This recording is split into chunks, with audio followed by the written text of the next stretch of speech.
Welcome. Today, we're going to crack the case on how to really measure an investment success. We're going way beyond the headlines to figure out if a fund manager is actually skilled or if they just got lucky. And we're going to do it using a really powerful tool from the world of finance. All right, so let's jump right in. We're going to start with a riddle that pretty much every investor has to deal with. It seems super simple on the surface, but the truth is always a bit more complicated. Okay, check this out. Imagine a fund that returned 5.5%, while the market as a whole only returned 2.5%. So, the big question is this a good investment? I mean, at first glance, you're probably thinking, heck yeah, it is. Look at the numbers. The fund more than doubled what the market did. Case closed, right? Well, not so fast. When it comes to investing, that big headline number, it's never the whole story. See, just beating the market doesn't tell you anything about the most critical factor of all, risk. Just think about it for a second. Did the fund manager get that 5.5% return because they were a genius, picking all the right stocks?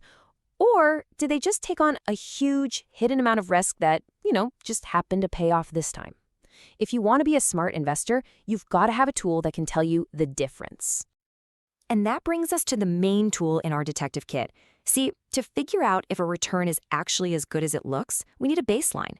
We need a way to calculate what the return should have been, given the amount of risk that was taken. So where do we get that baseline?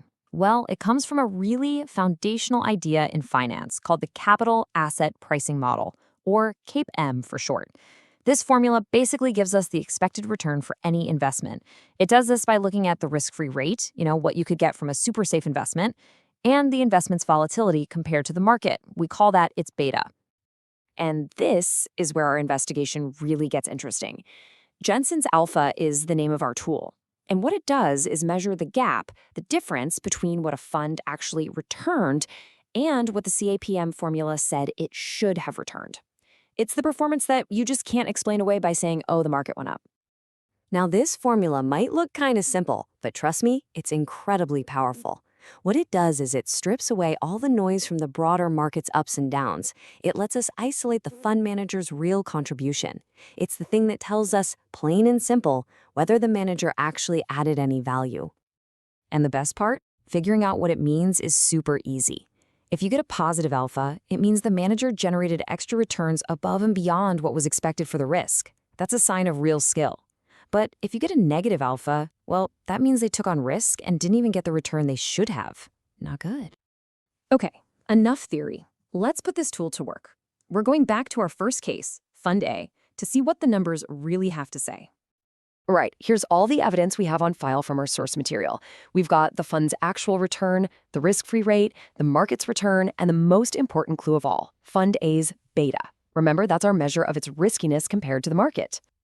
So with all our data points lined up, it's time to run the numbers. We're just going to plug these values right into our Jensen's alpha formula, and we can finally solve this mystery and find out the truth about Fund A. And the verdict is in! The alpha for Fund A is positive 0.069, or, to put it another way, a very impressive plus 6.9%. Wow, this is the power of alpha, right here.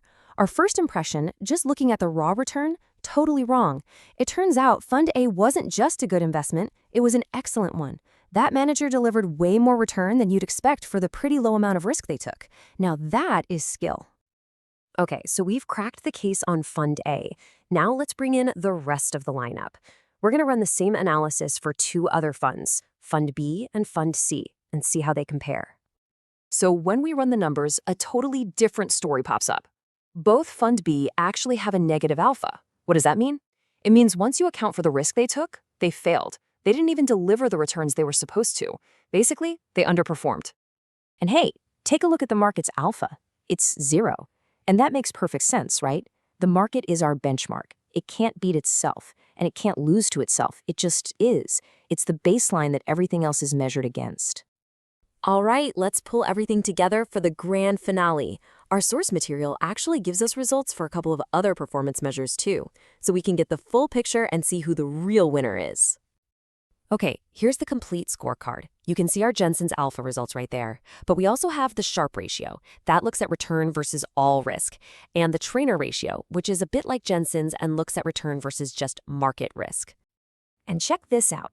When we rank all the funds based on these three different methods, the result is just undeniable. Fund A is number one. Every single time. It doesn't matter how you slice it, Fund A is the clear champion here. And here's a really key insight, and this comes straight from the source material. The Jensen and the trainer measures, they'll usually give you the same rankings. And why is that? Well, it's because they're both essentially asking the same question, just in a slightly different way. They're both focused on how a fund performs relative to its market risk, its beta. So from now on, when you see some flashy headline about a fund that beat the market, you'll know what the real question is, right? You'll ask, yeah, but what's its alpha? You've now got the tool to see past the hype and find out what's really going on. Thanks for tuning in.